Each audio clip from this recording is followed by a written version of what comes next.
Olá, estamos aqui com mais um Pode Falar em Direito, comigo Feliciano. O episódio de hoje é muito especial para mim, porque nós estamos recebendo um convidado que eu admiro demais, um querido amigo que eu conheço para mais de 15 anos, colega defensor público federal, professor de Direito Previdenciário, mestre em Direito e um cara espetacular. Eu achava que eu era bonzinho, né? Que achava que era um santinho, que era uma pessoa assim, quase um pastor e um padre. E depois que eu conheci o doutor Eduardo Negreiros, foi que eu descobri que existe um cara que é mais, assim, gente boa, gentil, doce, terno, e que alia tudo isso com uma capacidade incrível, uma gentileza que é inata a ele. E estou muito feliz, doutor Eduardo Negreiros, com sua presença aqui no Pode Falar em Direito. Seja muito bem-vindo, viu? Muito obrigado, amigo Feliciano. Eu também estou muito feliz, assim, com o convite, né? Quando você me procurou para falar um pouquinho sobre essa temática, eu fiquei lisonjeado, até porque eu comentei, Feliciano, assim, como vai ser importante discutir esses temas, né? Até comentei que outras pessoas poderiam estar aqui, né? Sim. Mas só o fato de estar aqui com você, conversar um pouquinho sobre isso vai ser muito interessante. E eu estou à disposição para responder o que for possível, né? Ô, Eduardo, olha, cara, assim, assim, nós temos muitos colegas, muitos amigos e amigas que têm uma capacidade, assim, espetacular no direito previdenciário. E hoje vamos tratar, vejam só, pessoal, não especificamente de direito previdenciário, nós vamos estar tratando também da questão principal, que é uma orientação acessível para todas as pessoas que precisam de benefícios. Então, o nosso objetivo hoje aqui não é tratar de uma questão técnica, não é tratar de uma questão que as pessoas possam compreender.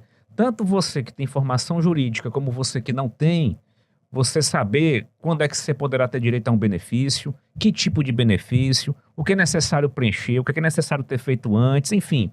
É fazer um serviço de utilidade pública para auxiliar as pessoas. E assim, diante de tantas pessoas que a gente conhece no nosso meio, porque um dos carros-chefes da atuação da Defensoria Pública da União são demandas previdenciárias, né? Muitas pessoas hipossuficientes não podem custear o serviço de um advogado e procuram a DPO quando tem alguma demanda com o INSS. Então isso nos dá uma certa intimidade com o assunto e com o tema. E o doutor Eduardo Negreiros, pessoal, vejam só, trabalha com isso, só com isso há muitos anos, ensina isso. E, enfim, pode até ser, doutor Eduardo, que existam pessoas tão capacitadas quanto o senhor, viu? Quanto você, meu querido amigo. Mas mais do que você é difícil, viu? Aí é de tirar o chapéu. Fico feliz com suas palavras, né? Pois bem. Mas o direito previdenciário, ele é tão vasto, né? Que a gente acaba não conhecendo tudo, né? Todo Sim. dia estudando, tentando adquirir mais conhecimento, mas é uma área muito complexa, apesar de você avaliar alguns benefícios ali que os requisitos são aparentemente fáceis, né? Sim. Mas, no geral, são tantas normas, tantas Sim. regras que acaba, algumas vezes, as pessoas se confundindo, né? Então, por isso a importância de tratar, e como você bem disse, de uma forma mais leve, né? Sim. Uma forma mais descontraída aqui para a gente comentar um pouquinho sobre esses temas, né? E aí, como você também comentou, não só da parte da previdência, um pouquinho da assistência social, né?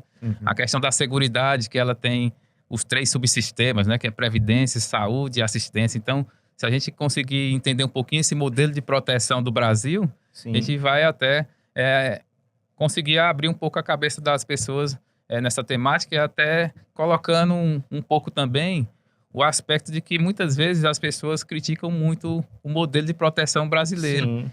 Mas ele é bem abrangente, né? Ele consegue colocar todo mundo dentro, né? Mas sabendo que na Previdência é só quem contribui, Sim. sabendo que na saúde, por exemplo, todo mundo tem acesso, e na assistência o pessoal mais hipossuficiente, mas de qualquer forma o modelo brasileiro de proteção ele é bem abrangente e interessante. É legal, Eduardo, você até falar sobre o nosso modelo brasileiro, porque assim, eu considero que a sociedade brasileira é privilegiada, porque nossa Constituição assegura direitos fundamentais e direitos prestacionais. E a Previdência Social e a Assistência Social são prestações, não é, que dão dignidade, que dão qualidade de vida para as pessoas, para poderem se alimentar, enfim, viverem num padrão mínimo de subsistência. Para tanto, o nosso país criou uma entidade, né, uma autarquia, um órgão, né, no linguajar mais vulgar, que é o INSS, o Instituto Nacional do Seguro Social, que é o nosso grande parceiro da DPU em vários aspectos, não é? Nas demandas, tanto da DPU como dos advogados particulares são contra o INSS, mas o INSS é um parceiro da sociedade brasileira, porque é ele que gerencia, ele que administra os benefícios. Eventualmente, quando existe alguma controvérsia, alguma discussão sobre se a pessoa tem direito ou não, aí se vai para a justiça e aí cabe ao Poder Judiciário analisar. Mas o INSS é um grande parceiro de nossa sociedade. O que é o Instituto Nacional do Seguro Social, Eduardo? O INSS é uma autarquia federal, né, responsável por administrar toda essa questão dos benefícios previdenciários e assistenciais, né, como eu comentei, na parte da assistência nós temos o BPC Loas, né? Loas, no caso, é o nome da lei, mas aí comumente as pessoas começaram a colocar como Loas, mas é benefício de prestação continuada da assistência social, mas eu até gosto de chamar de benefício assistencial à pessoa idosa e benefício assistencial à pessoa com deficiência. E o INSS, ele, no caso, os servidores, né, fazem esse papel importante de analisarem os pedidos, né? Toda vez que a pessoa precisa de um benefício, ela tem que passar lá no INSS, né? Tem que ter esse prévio requerimento administrativo. Sim. E aí, a partir do momento em que ela procura o INSS, o INSS vai avaliar se ela preenche os requisitos ou não. E aí a DPU entra depois, né? Sim, quando se for negativado e se for possível questionar judicialmente, não é? Isso, mas até tem também a possibilidade de continuar no âmbito administrativo, né? Sim. Com recurso administrativo. De qualquer forma, o INSS tem esse papel importante porque ele consegue, né, Sim. amparar aquelas pessoas que estão numa situação, uma contingência social, ou então nos Sim. benefícios, como a aposentadoria, né, que já pode ser mais programada. Até agora, a aposentadoria mesmo é a aposentadoria programada, né? Aham. Pois bem, Eduardo, então vejam só, você falou uma questão que é muito interessante a gente abordar. A pessoa pode procurar o INSS para solicitar um benefício. Qualquer pessoa pode chegar até uma agência do INSS e dizer, olha, por favor, eu gostaria de um benefício, eu quero ficar recebendo, sei lá, um salário mínimo por mês e tal. Qualquer pessoa pode chegar lá. Como é que é isso? Até essa sua pergunta é boa porque as pessoas acabam confundindo um pouco, né, essa questão da previdência e da assistência, Sim. porque na previdência só vai ter direito uma pessoa que contribui, né? Sim. Uma pessoa que está ali, está pagando ou ela está no período de graça, né? Que as pessoas que pagam a previdência, ela ainda tem um períodozinho de graça que ficaria à disposição ali se eventualmente acontecer algo na vida dela, né? Como uma incapacidade. Então, as pessoas que estão pagando, elas vão ter direito aos benefícios previdenciários. Certo. Mas as pessoas que não pagam, elas podem ter acesso a esses dois benefícios que eu comentei. O benefício assistencial à pessoa idosa e o benefício assistencial à pessoa com deficiência. Então, no caso, a idosa a partir de 65 anos, mas teria que comprovar a vulnerabilidade social. Algumas pessoas colocam como miserabilidade. A renda familiar, não é isso? Isso. E a questão da pessoa com deficiência também, que teria que comprovar esse impedimento de longo prazo, essa deficiência. Certo. E também a questão da vulnerabilidade social. Mas, como eu disse, aí é um pouco diferente, porque tem o pessoal da Previdência, aquele que paga, e tem o pessoal da assistência que não paga, mas acaba podendo ter esse direito. E ambos são no INSS? Ambos no INSS. Apesar de, no caso, o INSS, por ter a expertise, começou a tratar desse benefício assistencial, mas ele se você fosse se apegar à literalidade, né, o INSS nem seria o responsável, né, porque vem a verba lá da União e tal, tem o orçamento específico, mas o INSS, por ter todo esse conhecimento de gerir os benefícios, acabou ficando com essa atribuição. Ter peritos, né, para analisar e tal. Então vejam só, pessoal, que interessante isso que o doutor Eduardo comentou. Existem benefícios previdenciários que pressupõem um vínculo de contribuição da pessoa com o INSS e existem os benefícios assistenciais que não pressupõem nenhuma contribuição. Basta a pessoa ser idosa a partir dos 65 anos de idade, não é? Ou ter uma deficiência que configura um impedimento de longo prazo. E aí pode ser criança, pode ser jovem, adolescente, adulto, não é? Todas essas pessoas podem pedir esse benefício assistencial, que pressupõe ou a idade avançada, 65 anos, ou a deficiência, mais uma questão da renda familiar. Agora, doutor Eduardo, o senhor falou que a previdência é uma outra questão, né, que a pessoa contribui para o INSS. Mas as pessoas que nos acompanham, né, podem estar indagando, vixe, eu nunca fui lá pagar nenhuma conta para o INSS, eu nunca dei nenhum valor para o INSS. Em compensação, eu trabalho de carteira assinada, ou então eu sou um trabalhador avulso, vinculado a um órgão gestor de mão de obra e tal. A pessoa, para ter esse vínculo com o INSS, ela tem que pagar todo mês ou existe a possibilidade de que isso não tenha acontecido? Conte aí. Pronto.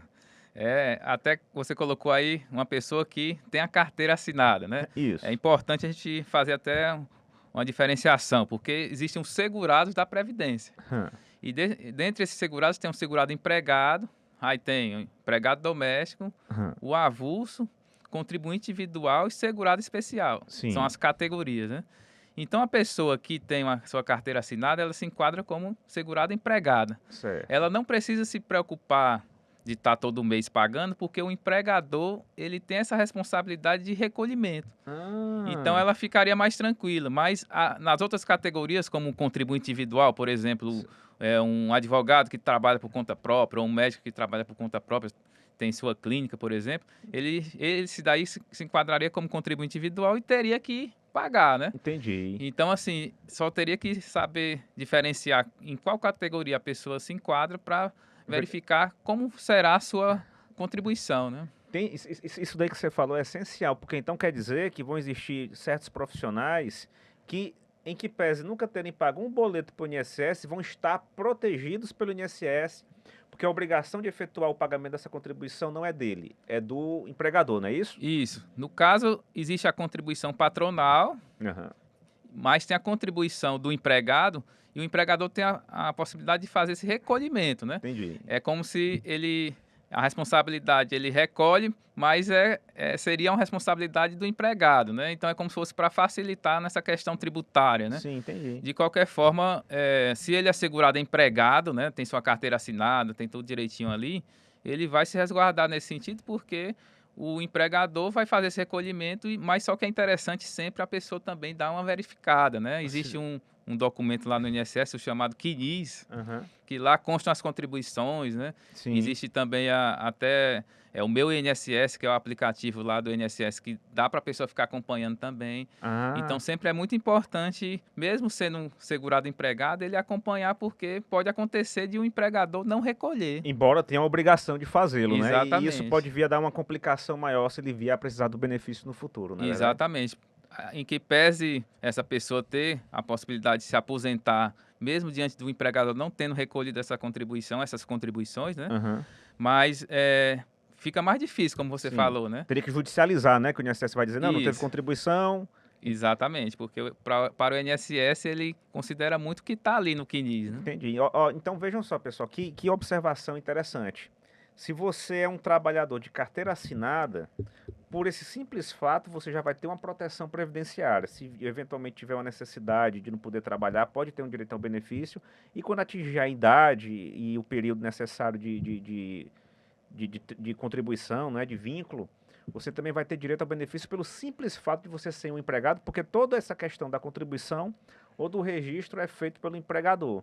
Então isso dá uma paz, dá uma tranquilidade muito grande para o indivíduo que é empregado, né? Nesse aspecto ele tem essa proteção garantida. Né? Eu só acrescentaria também no caso do empregado doméstico, né? Ou da empregada doméstica, que também acaba o empregador doméstico ele tendo essa obrigação lá no social doméstico, né? É verdade. Empregado carteira assinada, empregado doméstico, né? Isso. E você falou, doutor Eduardo, da questão do Meu INSS, para a pessoa eventualmente acompanhar se o empregador realmente está recolhendo as contribuições. Qualquer pessoa pode baixar esse aplicativo, é só acessar aqueles Google Play, etc. Isso, exatamente. Pode baixar, né? E aí ficar acompanhando até pelo Meu INSS há a possibilidade de fazer requerimentos, né?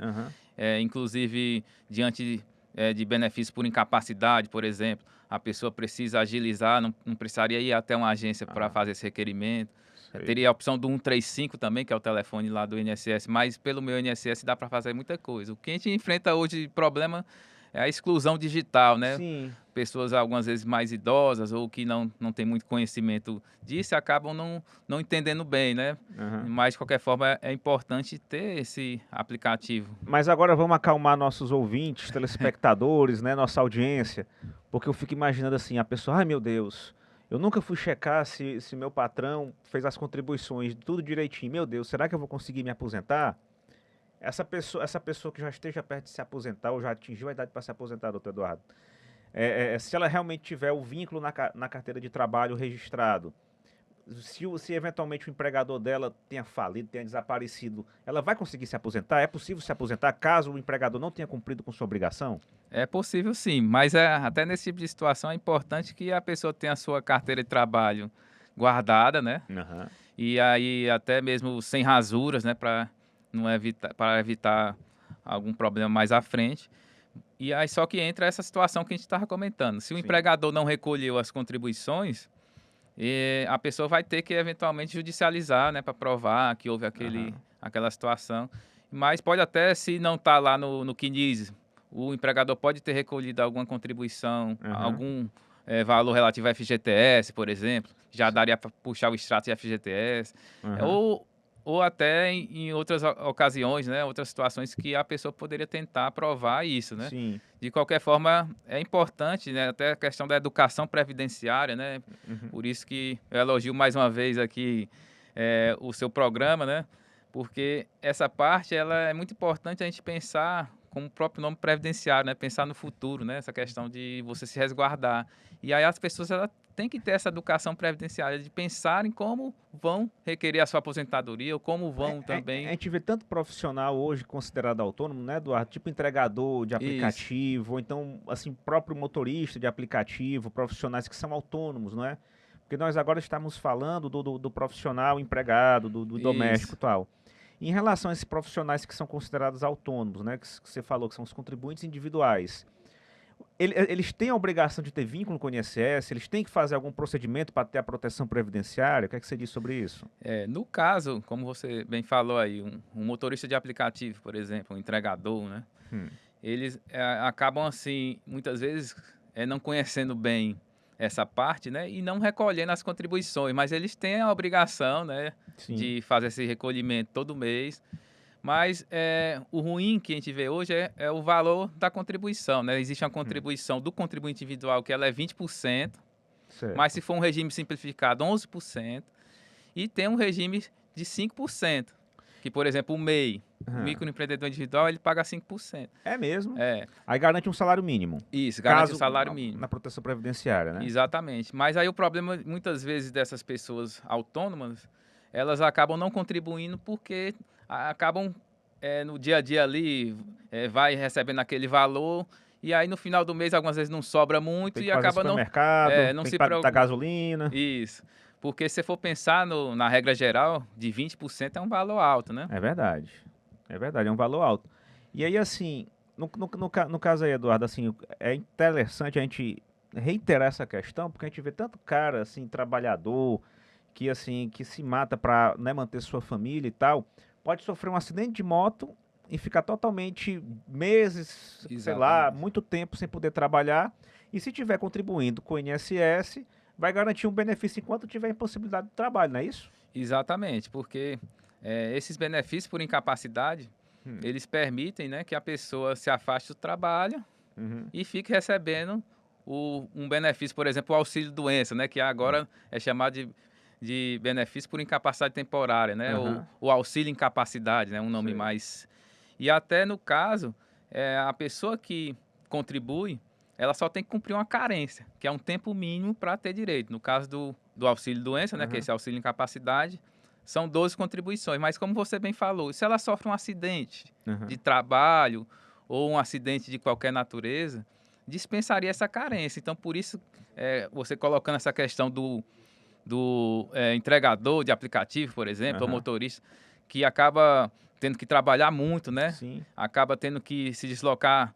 Então, uma pessoa dessa, se ela começa a pagar e ela sofre um acidente, ela teria essa possibilidade de receber, mesmo não tendo cumprido essa carência, né? Sim. Diante de um acidente de qualquer natureza, nesse É, caso. assim, eu não sei qual foi a circunstância, eu não sei a circunstância concreta, né, da pessoa, né, mas a gente viu recentemente uma notícia que foi, né, chamou muita atenção do país todo, de um motorista de aplicativo que morreu porque um rapaz em alta velocidade abalroou o carro dele, né, e ele faleceu. Sim, Então você veja só, ele estava lá à noite trabalhando para manter a família dele e infelizmente veio a óbito. isso. E aí, assim, em tese, pela nossa sociedade, pela nossa lei, a família vai ficar desamparada? Não vai, não é? Por quê? Pronto, aí nesse caso, se eu não sei ao certo o caso lá, mas se ele fosse contribuinte, né? Sim. Se ele estivesse pagando a previdência, Aí, no caso, a família não ficaria desamparada. Porque geraria o benefício. O benefício de pensão por morte. Uhum.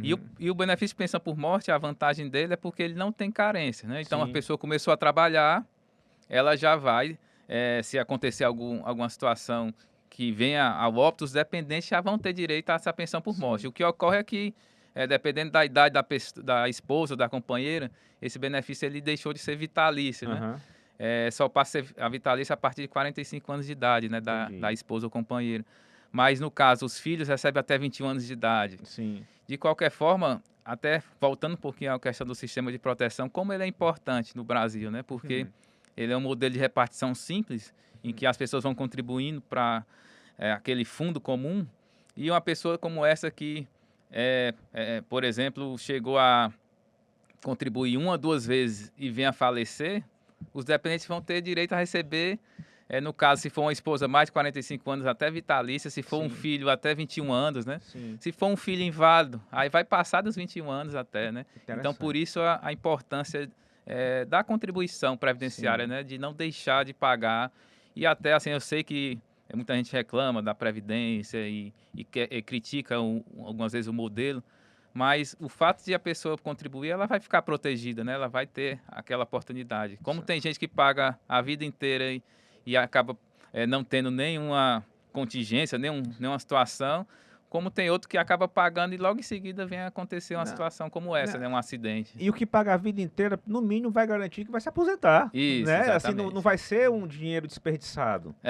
Então, assim, você tanto se protege para se você ficar impossibilitado do trabalho, como você protege sua família para ser Deus o livre, você, né, desencarnar e tal, né? Mas assim, sua família fica amparada com o benefício de pensão por morte, e se não acontecer nenhuma fatalidade, você ainda vai ter o direito de se aposentar.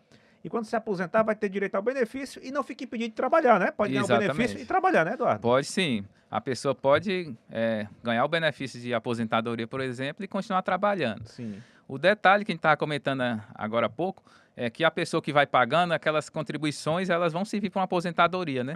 Mas a pessoa tem que ter cuidado, porque se ela passa muito tempo sem pagar, em certo ponto ela, por exemplo, ela pagou 20 anos. Aí ela para de pagar.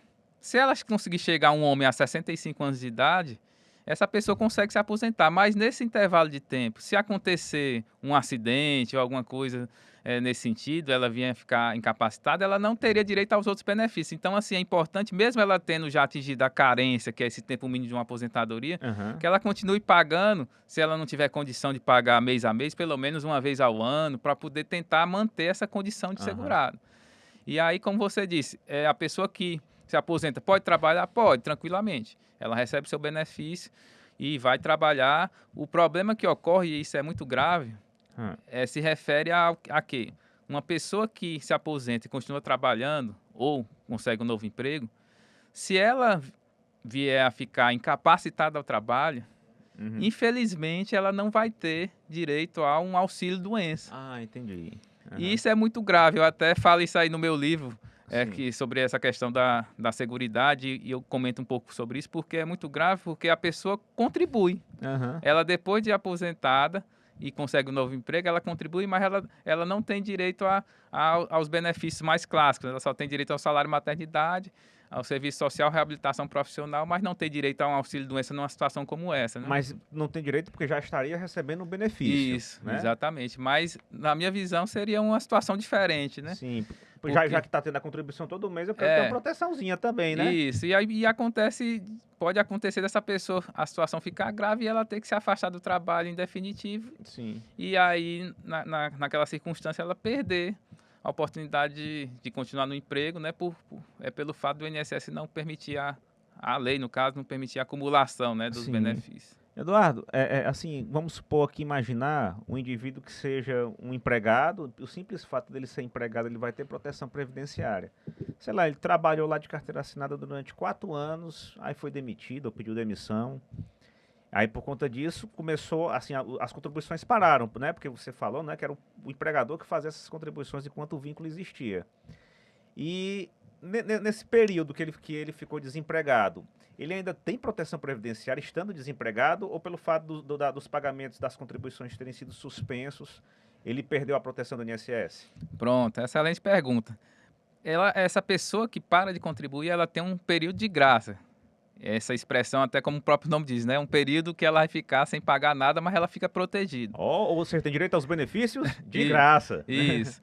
Então ela tem a regra geral para um segurado empregado, como você falou, são 12 meses, né, de período de graça. Mas esse período ele pode ser prorrogado por mais 12 se ela tiver pago mais de 120 contribuições, né? Mais de Certo. 10 anos. Então o período de graça poderia chegar a 24 meses. Aham. E se ela tiver desempregada, poderia chegar a 36 meses, aumentaria mais 12, né? Como se atingir um nível, vai passando para outro. Então, a pessoa desempregada, numa situação dessa, se ela tiver pago de mais de 10 anos, ela pode até ficar 36 meses, né? Um período de graça. Mas eu aconselho, assim, que Procure logo emprego. apesar de ou procurar um emprego, ou então voltar a contribuir, para não ficar dependendo muito desse período de Sim. graça. Mas, de qualquer forma, se acontecer, ela estaria resguardada, né? Interessante, porque então pela nossa lei é possível que a pessoa que tenha parado de trabalhar, que tenha parado de contribuir, ainda pode passar até 3 anos, né, tendo a proteção previdenciária, exatamente para que a lei permite que ela tenha um espaço de tempo para tentar se realocar no mercado de trabalho, né, para poder voltar a contribuir, quer seja por outro empregador, quer seja por si mesma, né, Isso. e não perder a proteção. De qualquer forma, assim, a gente tem que deixar bem claro que a regra geral são os 12 meses, né? Sim. Para chegar aos 36, ficariam condicionadas as situações, né? Sim. Como o desemprego e mais de 120 contribuições. Ou seja, 10 anos, né, 120? Isso, exatamente. 10 anos de carteira assinada, Isso, vamos supor, né, se tiver sido um empregado, né, isso. aí pode chegar até 36 meses. E o detalhe é que, nesse tipo de situação, um segurado facultativo, o período de graça dele é inferior, né? Seriam só 6 meses, né? Ah, sim. Então, O que é o segurado facultativo? facultativo é, no caso, um estudante, né? O estagiário, a dona de casa. Esses são segurados facultativos que o sistema também permite a proteção dessas pessoas, né? Sim, quer dizer, com a dona de casa que não trabalha, que assim, cuida da casa, faz o almoço, deixa tudo direitinho, ou dono de casa, né? Porque hoje tem Isso. muito homem que a mulher exerce uma profissão fora de casa, né? Enfim, quem cuida da casa, cuida dos filhos, ela pode ter a proteção previdenciária. Pode sim. Aí vai se enquadrar como segurado facultativo, né?